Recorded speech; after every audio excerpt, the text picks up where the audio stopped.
예수님, 부활하신 예수님, 예수님께서 돌아가시는 날 3시간 이후부터 유대인들의 유월절이 됩니다.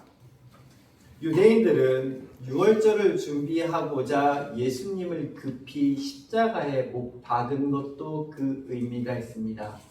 유월절을 정결하게 보내야 되기 때문에 빨리 예수님을 십자가에 못 박고 그들의 유월절을 지키려는, 유월절을 왜 지킬까요? 하나님이 지키라고 명하신 것도 있지만 유월절은 이스라엘 백성들이 이집트의 노예 생활에서 해방된 사건을 기념하는 날, 죽어야 되는 그 날을 어린 양의 피로써 살아남는 그 날로 기념하여 드리는 절기입니다. 축제날이기도 해요. 우리를 구원하셨다. 그런데 참 아이러니하지 않습니까? 그날에 누구를 죽입니까? 예수를 죽인다는 사실이에요. 인생에서 피를 본다는 건 여러분 결코 유쾌하지가 않습니다. 왜 지금 문지방에 피를 바른다는 건 무엇을 의미하는 줄 아십니까? 생명을 걷어간 것을 의미합니다. 피는 뭐에서 나오니까요? 생명에서 나오기 때문이에요. 지난주 목요일부터인가 저희 집에 식구인 칠북이가 이상하기 시작했어요. 비실비실 되던 얘가 피똥을 싸기 시작하는 거예요. 그래서 인터넷에 찾아봐서 얘를 병원을 데리고 근데 일정이 너무 바빠가지고 얘를 데리고 갈 시간이 없는데 얘가 점점 상태가 이상해지는 거예요. 나갔다 들어오면서 무슨 생각을 했느냐 하면 얘가 죽으면 어떡하지? 라는 생각을 하면서 문득 제가 외산교회 오기 전에 저희 아이들이 죽으면 어떡하지라는 생각을 그때는 종종 했었는데 애들이 멀쩡하니까 건강하니까 그 생각을 잊고 사는 것을 제가 문득 깨달았어요. 근데 칠보기 때문에 그 생각이 잠깐 막 올라왔어요. 이게. 그러면서 아침 저녁으로 오후 갈 때마다 들어보게 됐어요. 살았나 죽었나. 살았을 거라는 생각을 하고 있는데 워낙 기운이 없다 보니까 애가 집에서도 막 정리하다가 밖에 화장실 앞에 따뜻하니까 거기에 잘 구부려 앉아있거든요. 그러면서 밖에서 칠보가 한 번씩 불러봐요. 살았나 죽었나 확인하느라고. 근데 많이 지금 회복돼서 올라온 것 같아요. 스스로 뭔가 그 회복될 때는 얘가 붓기도 끊어요. 그렇게 잘 먹다가도 본인 속이 뭐가 안 좋으니까 입에 싹 끊어버립니다. 그리고 버텨요. 뭐 하려고요? 살려고 버텨요. 근데 바라보면은 아프면 아프다고 낑낑대든지 뭐가 표시가 있어야 되는데 그렇지는 않은데 속은 이상한 것 같아요. 근데 며칠 전에 어제 보니까 똥을 제대로 쌌길래 낫나 보다 생각을 하면서 하나님이 칠복기를 통해 또 뭔가를 바라보게 하시나 보다 생각이 드는 거예요. 여러분 사람은 까먹어요. 뭘 까먹는 줄 아십니까? 옛날에 내가 힘들었던 거 다 기억하십니까? 죽다 살아난 거 기억하셔요? 그때 나를 구원해 주신 주님의 은혜 기억하고 살아가십니까? 내가 옛날에 예수님 만났을 때 믿음이 막 좋아가지고 불붙었던 그때의 그 감정 기억하십니까? 교회 처음 나와서 예수님을 믿고 부활하신 주님을 바라보면서 그 음성 따라 내가 살아가려고 노력했던 그거 기억하십니까? 신기해요. 평생 가면 좋겠는데 그게 싹 사그러들고요. 그 자리에 다 뭐가 들어온 줄 아십니까? 내 편안함만 자리 잡고 있다는 거예요. 잊지는 않아요. 기억하면서 그것 때문에 교회당 나오고 예배신앙 하는데 그때 열심과 열정은 어디 갔는지 모르게 그렇게 돼버렸던 거예요. 칠복이 때문에 문득 생각 들었어요. 그때는 하나님이 얘들을 데려가시면 내가 어떨까라는 생각을 종종 했는데 내가 괜찮을까? 내가 버텨낼 수 있을까? 근데 여러분 생각해 보세요. 아무리 알아도 하나님이시라도 자신의 아들 독생자 아들을 이 땅에 보내실 때 계획이 있으셨어요. 무슨 계획이냐면 이 십자가의 계획이었어요. 죽으라고 보낸 거예요. 여러분 누가 내 사랑하는 자녀를 죽으라고 이 땅에 보내냐고요. 그 말의 반대인 즉슨 그만큼 누구를 사랑한다는 말일까요? 저와 여러분을 사랑하신다는 이야기예요.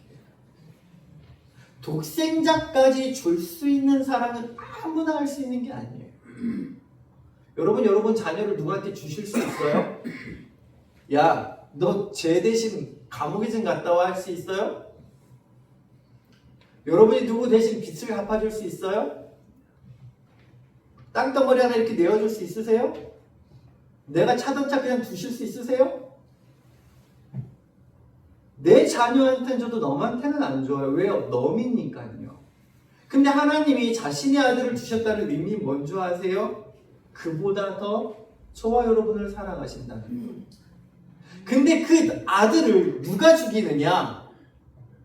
본인이 출애굽시켜서 구약을 끌고 왔고 함께 있고 광야를 지내며 살아왔던 그 유대인들이라는 하나님의 백성이라는 자들이 예수님을 십자가에 못 박고 죽이는 거예요. 그 하늘에서 보시는 하나님의 입장에서 이게 도대체 무슨 일일까요? 아브라함을 택하고 그 자손으로 흘러 올라가면서 내가 너희를 지키고 보호하신다고 선지자들까지 보내면서 다윗까지 보내면서 내가 너희를 인도했는데 그 자손이 도리어 예수님의 아들을 독생자 아들을 못 받고 있는 이 실정이 말입니다. 뭔 줄 아십니까? 다 까먹은 거예요. 유월절을 지키라는 하나님의 말씀은 지키는데 그걸로 하나님을 섬긴다고 생각하면서 독생자 아들을 못 받는 그 형. 네, 예수님이 달리셔야 했어요. 십자가를 가셨어야 했어요. 그러나 그 역사의 흐름 가운데 유대인들은 전혀 생각하지 못한 거예요. 하나님의 백성이라고 생각한 우리 선민이 도리어 하나님을 못 받는 주역이 되었다는 것은 그들은 전혀 생각하지 않았어요. 십자가에 달려 돌아가십니다. 여러분, 한 주간 저와 여러분의 삶을 생각해 보세요. 그렇게 하나님이 독생자까지 보내신 저와 여러분의 인생이 어떠한 삶을 살아가셨는지 말이에요. 감사가 넘치셨습니까? 십자가를 바라보셨습니까? 주님을 더 묵상하셨습니까? 아니면 내 하고 싶은 대로 내 생활 그렇게 살아가셨습니까? 어제 하루가 너무 피곤했거든요. 전도 나갔다 오고도 전도 나갔다 왔지만 어제 저희는 우리 교회에 이렇게 아이들이 많을 수 있을까 하는 생각이 문득 들었어요. 전도를 마치고 왔는데 그때 주한이가 외산초등학교 1학년, 3학년까지 애들을 소집해서 걔네들이 거기에서 막 뛰어놀고 다녔어요. 근데 어떻게 해요? 걔네들한테 갔을 때 육개장 하나씩 해서 끓여주겠다는데 그거는 넘어갔고 걔네들을 밥을 먹여서 저희 집에 놀러 온다길래 나중에 데리고 왔어요. 데리고 왔더니 한 6명 뭐 이 정도 되는 아이들인데 나중에 승태 어머님네 손자까지 합치니까 뭐 여기서 한 8명 막 애들이 막 뛰어놀기 시작하는 거예요. 걔들 뒤치다거리 하랴 외산 데리러 와라 데려다 줘라 왔다 갔다 하다가 오후 일정이 되고 뭐 일정이 있어서 보령을 나갔다가 들어왔는데 너무 피곤한 거예요. 주일 준비도 해야 되는데 7시 반인가 뻗었어요. 저희 아내가 그러더라고요. 지금까지 살아오면서 이렇게 많이 자는 모습은 처음 봤다고. 죽었다 살아났나 봐요. 새벽 4시에 일어나서 교회당에 왔는데 이렇게 설교 준비하면서 오늘 준비하는데 갑자기 저 안에서 이제 문 여는 소리가 끽 들리는 거예요. 새벽 예배 없다 그랬는데 못 들으신 분이 부활절이라고 나오셨는데 이렇게 해서 봤더니 오웅자 원사님이 앉아 계신 거예요. 기도할 게 있어 오셨구나. 기도할 게 있어 오셨구나. 그리고선 저 이렇게 할 거 했는데 오전에 이렇게 만나가지고 이야기를 해봤더니 2번 깜짝 놀랐대요. 아무도 없는 줄 알았는데 갑자기 기침 소리가 2번 나가지고 무슨 일인가 돌아봤더니 아무도 없고 돌아봤더니 아무도 없고 그러다가 5시 반에 가셨는데 여러분 교회당이라는 것은 예배당이라는 것은 내가 언제나 어느 때든 찾아올 수 있는 곳이어야 된다는 거예요. 여러분 문제가 있을 때만 주님을 발견하는 게 아니에요. 인생에서 그렇게 나를 사랑하신 주님을 발견해야 내 삶이 항상 주님 앞에 붙어 있을 수 있다는 거예요. 그래서 문득 생각해 봤습니다. 만약에 3년 전으로 돌아가서 제가 외상교회 부임하고 나서 전도의 열정이 너무 불타올라 성도님들 나갑시다 그랬으면 어떻게 됐을까? 얼마나 이어졌을까? 목사님이 오자마자 또 뭔가 하려나 보다 라는 시선도 있을 거고 그런 시선 여러 가지 것들로 이루어지지 않을 수도 있을 텐데 하나님이 이 시기에 이때에 적절하게 우리 교회에 움직이게 하시는 것. 전도하는 그 새벽에 걱정이 많았어요. 비가 너무 많이 오는데 빗소리도 장난 아닌데 아무도 안 나오시는 거 아닐까? 나가서봤자 소용없는 거 아닐까? 그런데 문득 드는 생각이 무슨 일이 있든 없든 나가는 게 중요하지. 사람이 있든 없든 나가는 너희들의 모습이 중요하지 만나는 사람이 중요한 게 아니야. 그리고는 나갔어요.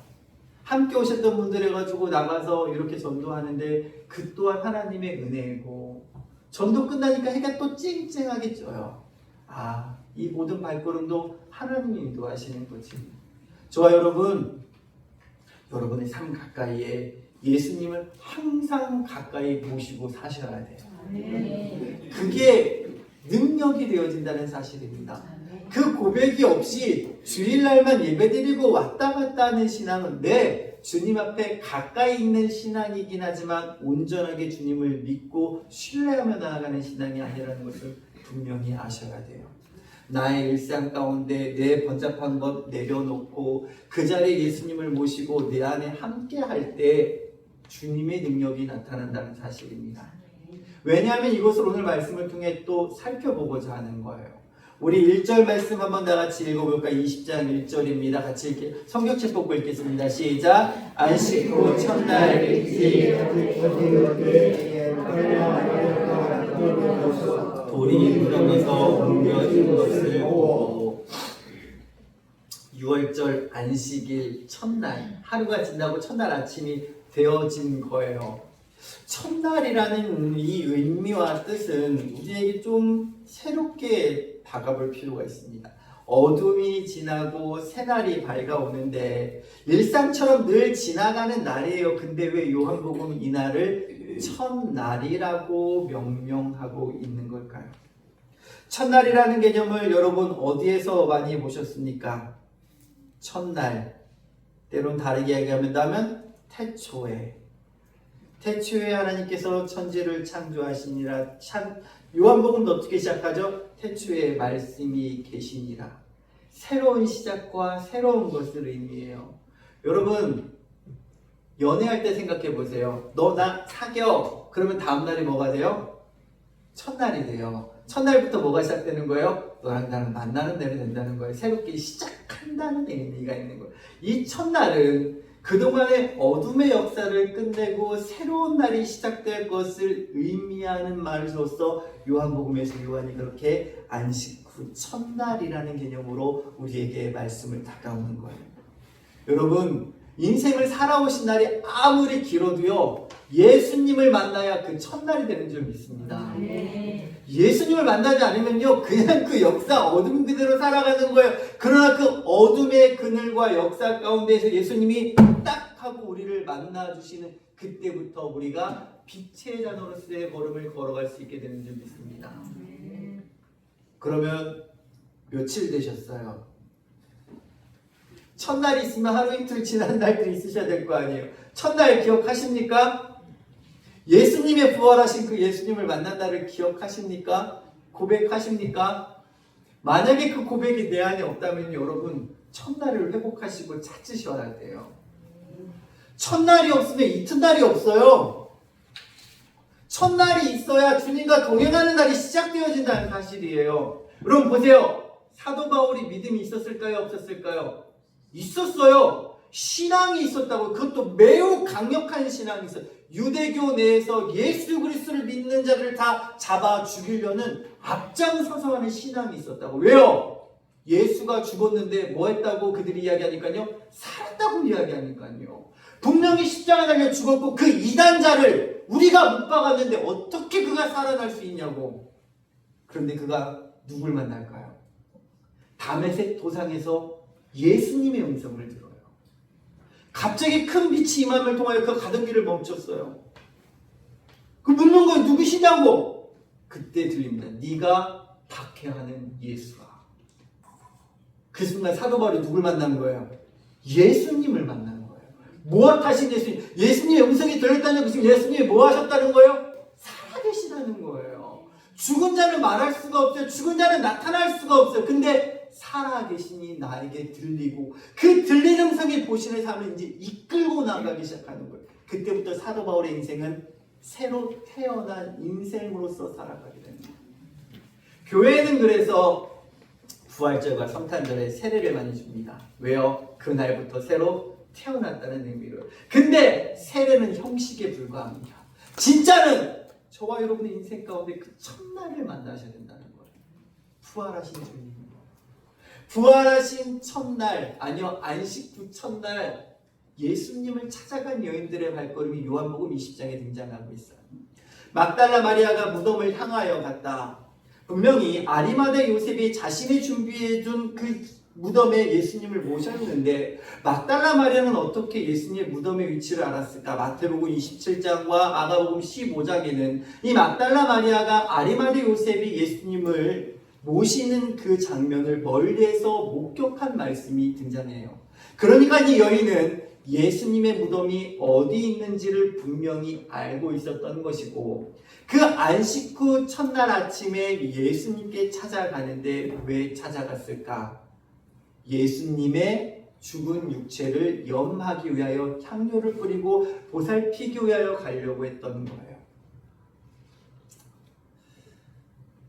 뭘 계속해서 준비해 나가는 거죠? 죽음을 계속해서 그 과정을 준비해 나가고 있는 거예요. 예수님이 뭐 하셨으니까요? 죽으셨으니까요. 예수님은 여러분 죽었어요. 마태, 마가, 누가복음에는 이 장면에 대해 서로 다른 이야기들을 조금 하고 있어요. 무덤을 찾아갔을 때 마태복음은 두 증인 막달라 마리아와 다른 마리아가 찾아갔다 그러고 마가복음에서는 막달라 마리아, 요새의 어머니 마리아와 살로메가 찾아갔다 그러고 누가복음은 다수의 여인들이 찾아갔다라고 적혀 있는데 우리 꼭 이런 거를 보면은 이런 궁금증이 있어요. 뭐야? 그러면 잘못 기록된 건가? 라는 사실이요. 왜 똑같은 사건을 이렇게 다르게 보고 있을까? 여기에는 각각의 시각적인 방향이 다르고 있는데 여러분 여기에서 중요한 거는요. 이 사람들이 이건 궁금증이 계신 분들 때문에 말씀을 드리는 거예요. 이 사람들이 몇 명이 갔는지가 중요한 게 아니고 성경에서 중요하게 여기는 것은 예수님이 사셨다 죽으셨다? 죽으셨다는 걸 말씀하고 있는 거예요.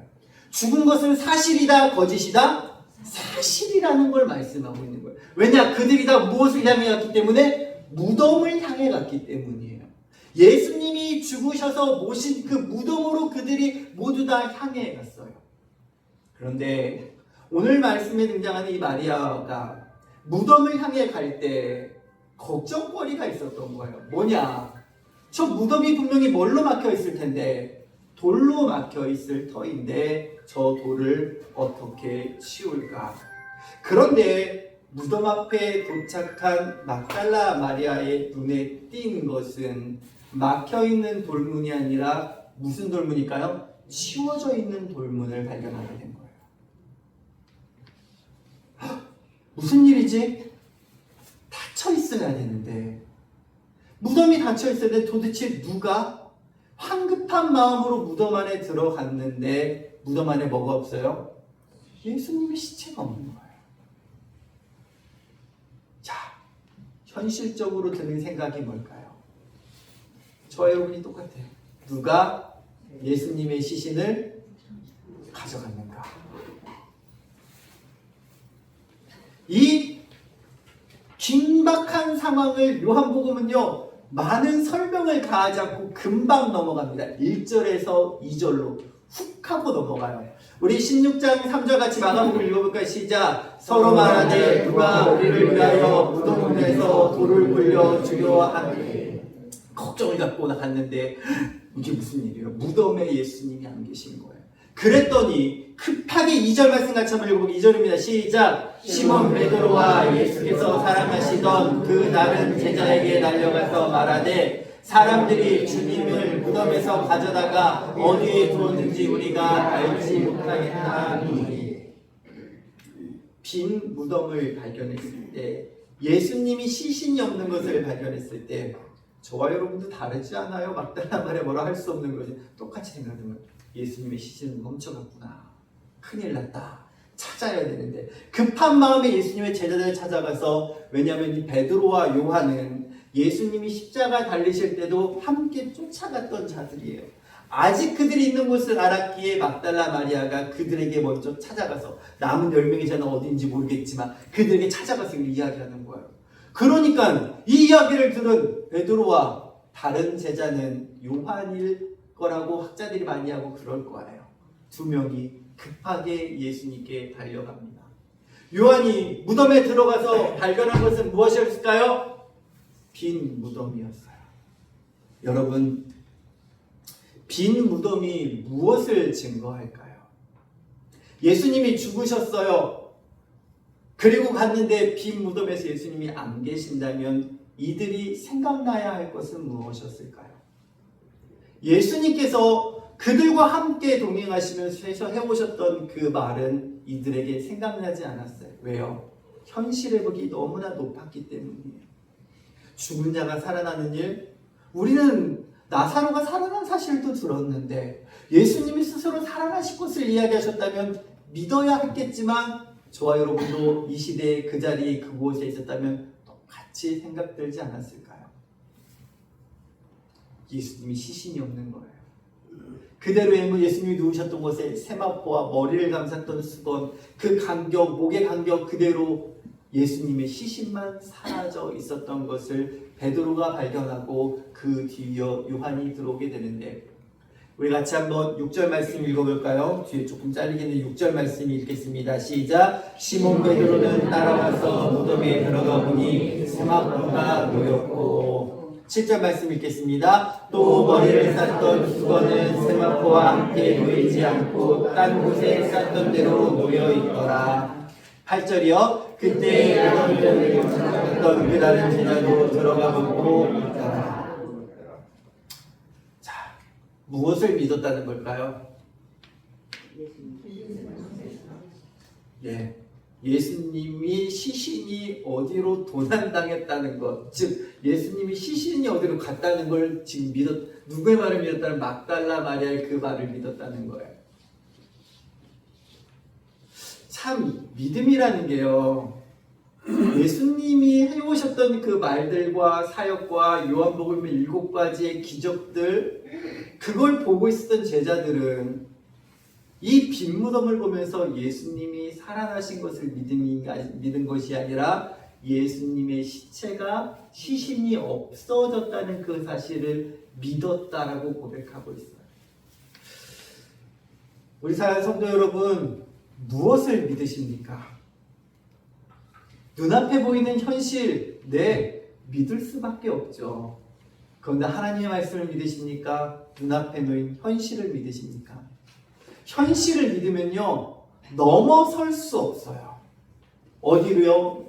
믿음의 과정과 믿음의 능력으로, 믿음의 역사함으로 나아갈 수 없다는 사실이에요. 믿음은 바라는 것들의 실상이라, 바라는 게 뭐예요, 여러분? 아직 이루어지지 않은 거예요. 이루어지지 않은 것을 바라보고 믿음으로 나아가면 그게 뭐 하실 거다? 이루어질 거다. 예수님의 약속을 믿는다는 것. 아브라함은 아직 받지 아니하였으나 하나님이 나와 함께 하시고 믿음으로 그 걸음을 걸어 나아가는 거예요. 하나님이 모리아 산에서 그 아들 이삭을 바치라고 했을 때 어떻게 바칠 수 있었을까요? 믿음으로 바라보는 거예요. 왜요? 하나님이 신실하신 분임을 믿고 아브라함은 나아가요. 올라가면서 때 말씀드렸잖아요. 다시 누가 내려올까? 함께 내려올 거다로 밑에 있는 종들에게 이야기하면서 내려가요. 둘이 올라가는데 분명히 하나님의 말씀대로 이삭을 잡으면 혼자 내려와야 되는데 함께 내려올 거라고 말하는 것은 믿음의 말을 선포하고 하는 자에게 그게 이루어진다라는 뜻입니다. 저와 여러분, 믿음의 사람이 되길 간절히 소망해요. 안 된다고 주저앉는 게 아니라 그 안에서도 하나님이 일하실 것을 믿고 믿음으로 고백하며 나가는 저와 여러분 되시길 간절히 소망합니다. 무덤은 죽음이에요. 빈 무덤은 예수님 안에 시신이 사라졌음을 의미하는 것일지 모르지만 예수님이 부활하셨다는 것을 예수님은 그 빈 무덤으로 증거하기 위해서는 사실이에요. 9절 말씀 같이 읽겠습니다. 시작. 그들은 성경에 그가 죽은 자 가운데서 하리라 하신 말씀을 알지 못하더라. 이에 두 제자가 자기들의 집으로 돌아가니라. 무슨 마음을 안고 돌아갔을까요? 빈 무덤을 보고 좌절한 마음을 안고 돌아간 거예요. 예수님의 죽음도 그들에게는 충격인데 시신까지 잃어버렸어. 어떡하지?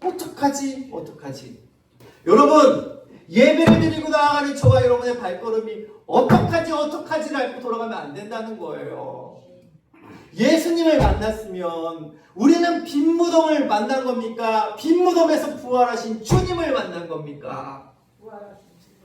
그 주님을 믿고 나아가는 저와 여러분의 발걸음이 되는. 근데 예수님의 그 첫 번째 제자 요한도 그렇구나, 예수님의 시신이 없구나, 그걸 믿고 바라보고 돌아간 거예요. 자기 집으로 돌아갔어요. 빈 무덤이었어요. 그런데요, 이 무덤 앞에서 아직 떠나지 않고 있는 한 여인이 있었어요. 그 여인은 빈 무덤의 증인이었고 빈 무덤의 사실을 제자들한테 알려줬고, 그리고 또 빈 무덤 앞에 앉아 있었어요. 여러분, 중요한 게 있습니다. 끝까지 머물러 있는 자가 더 큰 은혜를 받게 된다는 거예요. 그가 제자들이 가는 모습을 보고 그 무덤 안에 들어갔어요. 그 무덤 안에요. 예수님의 죽음 그리고 그 시대부터 없다는 것, 막달라 마리아가 전해준 말, 그들은 이것을 믿었어요. 현실적인 상황을 믿었던 거예요. 근데 이때 11절 말씀 읽겠습니다. 시작. 마리아는 무덤 밖에 서서 울고 있더니 울면서 울며 무덤 안을 들여다봅니다. 여러분, 절망과 좌절의 때에도 하나님 곁을 떠나지 않게 간절히 소망해요. 그 앞에서 울고 지키고 버티려면 무엇이 보이느냐? 그 여인의 눈앞에 천사들이 모여 계십니까? 천사들이 나타나서 그 여인에게 묻습니다. 왜 우느냐? 너 왜 울고 있니? 천사들은 이미 무엇을 알고 있어요? 예수님이 부활하신 걸 알고 있어요. 부활은 기쁨입니까? 슬픔입니까? 기쁨이거든요. 근데 아직 어두운 자들에게는 그게 믿음으로 고백되어지지 아니하니 어두운 죽음 가운데 놓여있으니 슬픔일 수밖에 없었던 거예요. 13절 같이 읽겠습니다. 시작. 천사들이 이르되 여자여 어찌하여 우느냐? 이르되 사람들이 내 주님을 옮겨다가 어디에 두는지 내가 알지 못함이니라. 문제의 핵심은 예수님의 시신이었던 거예요. 도대체 어디 있지? 저와 여러분도 마찬가지 아닐까요? 눈앞에 보이는 게 문제의 근원 아닙니까? 근데 문제의 근원이 지금 완전히 해결돼서 부활하셨는데 우리는 아직도 그 보이지 않는 것에 마음과 미련을 두고 있었다는 거예요. 만약 빈 무덤을 보고 이 막달라 마리아와 예수님의 제자들의 반응이 예수님께서 하신 말씀을 기억하고 바뀌었다면, 처음 빈 무덤을 발견했을 때 막달라 마리아, 예수님 말씀대로 되었네, 진짜 예수님이 살아나셨네. 그리고 제자들을 찾아가서 전해준 말은 무슨 말이었을까요? 예수님이 시신이 사라졌어요가 아니라 예수님이 부활하셨어요라는 증언으로 바뀌었을 거라는 사실이에요. 그러나 믿지 않고 현실에 묶여 있으니 보인 그 사실만 전하는 자가 되었던 거예요. 여러분에게 빈 무덤의 증거는 어떤 증거입니까? 세상을 나가서 무슨 증거를 하십니까? 오늘 목사님이 이러이러한 말씀을 하셨어 라는 거, 혹은 내가 본 것 그대로, 아니면 믿은 것을 증거하십니까? 될 일을 증거하고 살아가십니까? 믿음은 성장하면서 나아가게 되거든요. 제가 지난번에 한번 말씀드렸잖아요. 주한이가 저녁에 저희들 모여 잠언하고 기도하는데 기도하는 내용들이 잘해요. 근데 오늘 하루 있었던 일들에 대해서만 감사하고 기도하길래, 주한아, 그러면 될 일에 대해서 한번 예수님께 구하고 기도해보면 어떨까? 앞으로 너의 인생 가운데 이렇게 해주실 하나님을 바라고 기도하면 어떨까? 그렇게 기도하는 자는요, 뭘 깨닫는 줄 아십니까? 내 인생에 개입돼서 이끄시는 하나님을 바라보는 거예요. 내 힘으로는 안 돼도, 내 능력으로는 안 돼도, 내 눈에 보이는 건 지금 빈 무덤이지만 그 안에서 부활하신 주님을 바라보게 되면은요, 우리의 시선과 관점은 완전히 다르게 바뀐다는 사실이에요. 믿음으로 구하십니까? 구하지 못하십니까? 내 현실의 문에 닫혀서 이것밖에 구하지 못하고 그 너머의 것을 구하며 받지 못하고 계십니까? 천국은 뭐 하는 자들의 것이니? 침노하는 자들의 것이니. 하늘나라를 침노하래요.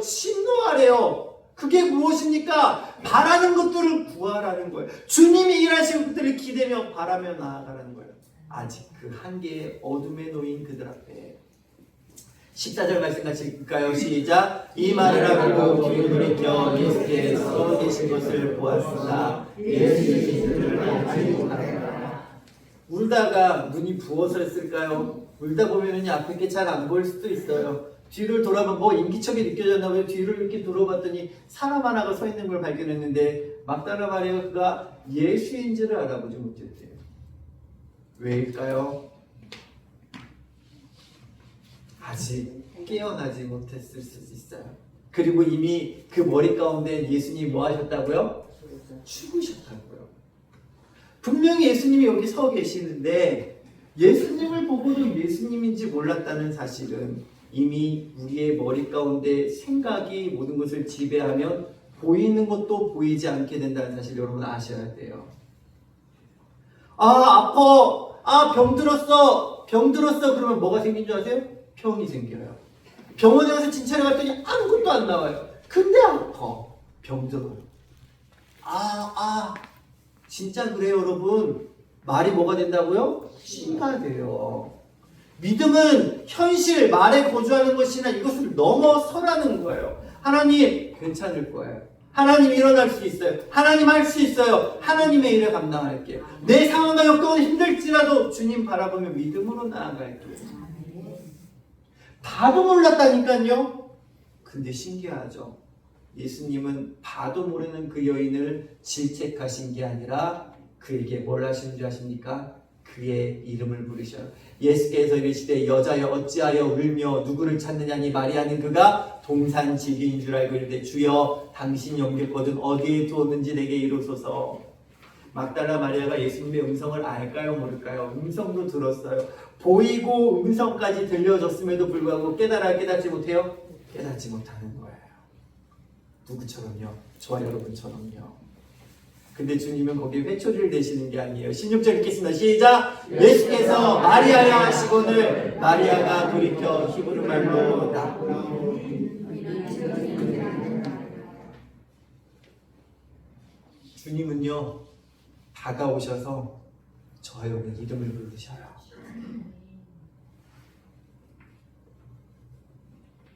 베드로가 떠났을 때 예수님을 등지고 떠났을 때 예수님이 찾아가서 뭘 하신 줄 아십니까? 그의 이름을 부르셔요.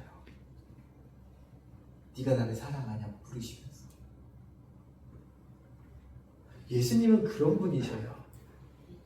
믿음이 없다고 우리를 혼내시는 게 아니라 차가우셔서 이름을 부르시면서 일으켜주시는 거예요.